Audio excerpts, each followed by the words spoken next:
Sir, thank you very much, sir. Allowing me to. No, sir. He's called me. माननीय वित्त मंत्री जी. Thank you, sir. Thank you very much for allowing me to respond to the honourable members who spoke on the finance bill. माननीय सदस्य वित्त मंत्री जी इजाजत नहीं दे सकती, इजाजत मैं नहीं दे सकता हूं यहाँ पे. चलिए माननीय वित्त मंत्री जी.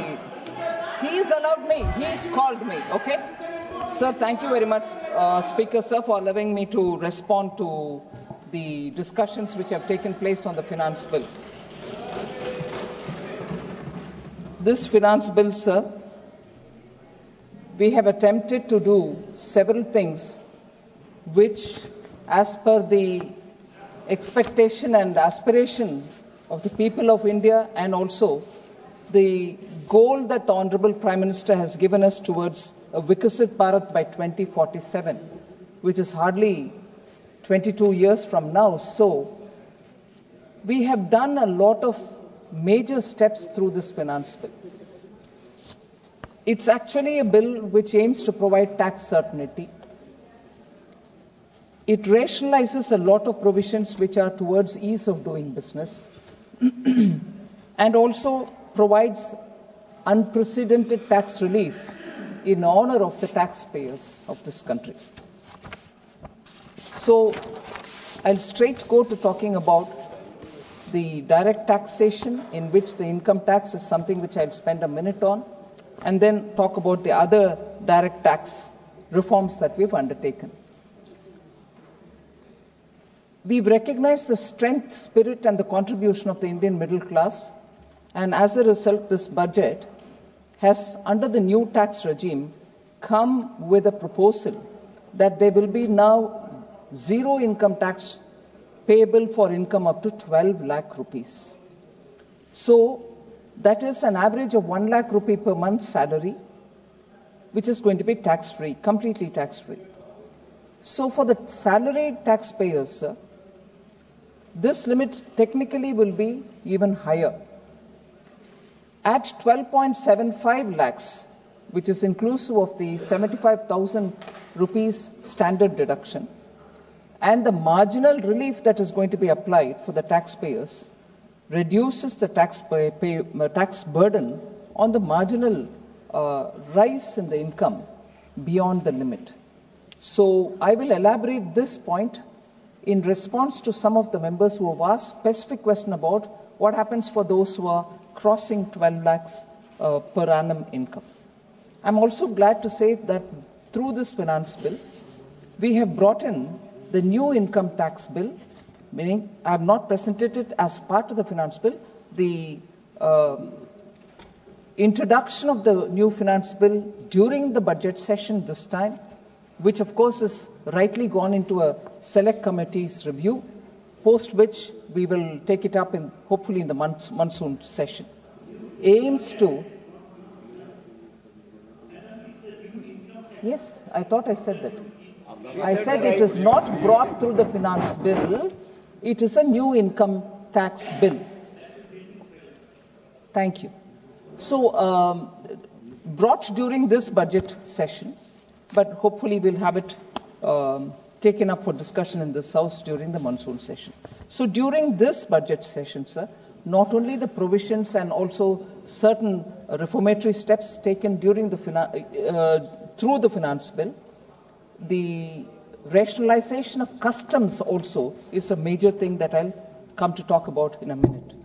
So, the steps taken for the customs duty reduction are also post elaborate discussion with the stakeholders. So, there has been an element of Jan Bhagidari both in the preparation of the new income tax bill and in the larger finance bill itself. The other direct tax reforms, sir, are worth mentioning. We have brought down certain TDS and TCS provisions.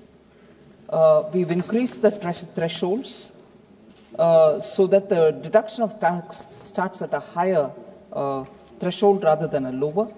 In respect of sale of goods, the requirement of TCS, particularly under the section 206C 1H, is proposed to be done away with. We are completely removing it. Further, considering the difficulties which is faced by the taxpayer, we now propose to allow the benefit of 2 such self-occupied properties without any condition. And that is a major step which will benefit the middle class, because in order to prove that the second house is also under their occupation, they do quite a few of paperwork and diligence has to be kept up. We are now saying you don't even need to do the paperwork. We take it as you stated for the second such occupied property. In order to streamline the process of transfer pricing, sir, and to provide an alternative to yearly examination, we have proposed that a scheme of determining arm's length price in international transaction for a block period of 3 years at a time. So this will be in line with the global best practices.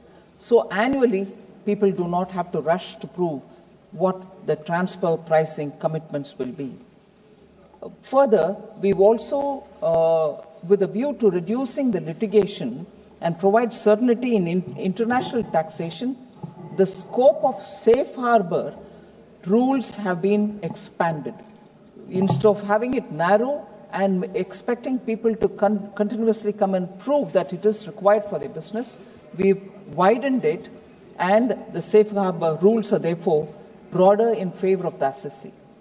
Further, the presumptive taxation regime for non-residents is also now a lot more relaxed, particularly in the case of those businesses or resident companies which are operating in electronics manufacturing facilities, because electronics manufacturing demands supply of components in time, and those specific components will have to be brought in. If time lapses in their supply from the original equipment manufacturer, the production itself will suffer. So we've given them this particular presumptive tax regime, so that the non-residents who participate in these services, particularly given to a resident company, can benefit. So also for the startups, again, which is primarily for the middle class, government has proposed to extend the period of incorporation of startups by 5 years to allow the benefit available to the startups which are incorporated before 1/4/2030. So that's been an extension given so that there's greater participation of the newer registering startups as well. Again, to promote IFSC, the International Financial Services Center, government has proposed specific benefits to ship leasing units, to insurance offices, treasury centers of global companies which set up business in the IFSC. In order that they can claim benefits, the cutoff date of commencement for the commencement in IFSC has also been extended for 5 years, that is up to 31/3/2030. So these are in brief the steps through this finance bill taken up for direct taxation. Now, if I were to briefly look at the indirect tax, sir, as I said earlier, the customs rationalization, tariff rationalization, which was an exercise that we began 2 years ago, every year some or the other rationalization related steps have been announced in the budget. Now, this budget, this finance bill in 2025 relating to the customs aims to rationalize tariff structure and to address duty inversion. These will also support manufacturing units, domestic value addition, promote exports, facilitate trade, and also provide relief to the common people. So that has to be highlighted, because it's not just the new income tax bill which is coming, but this finance bill itself is talking about rationalization of customs, which is a very big step forward so that importers can benefit from it. Exporting industry which import parts can also become cost competitive.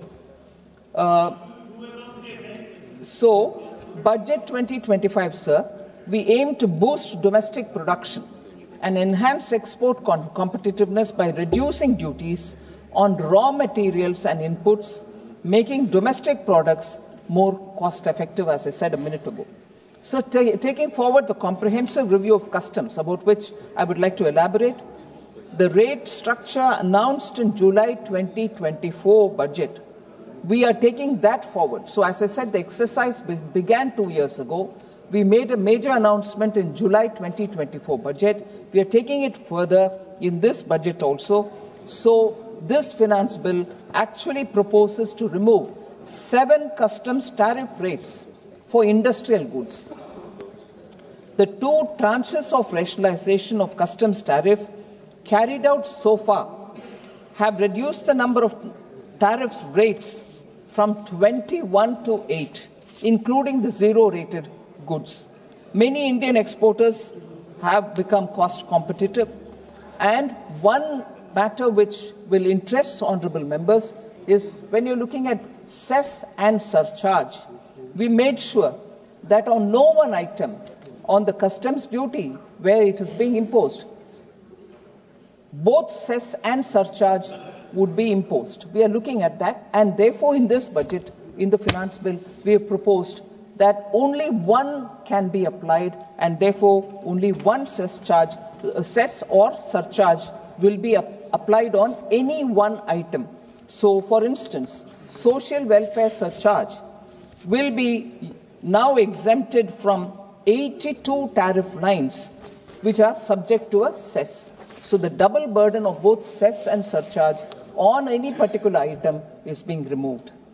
In addition, sir, we also propose to add 35 additional capital goods for EV battery manufacturing and 28 additional capital goods for mobile phone battery manufacturing.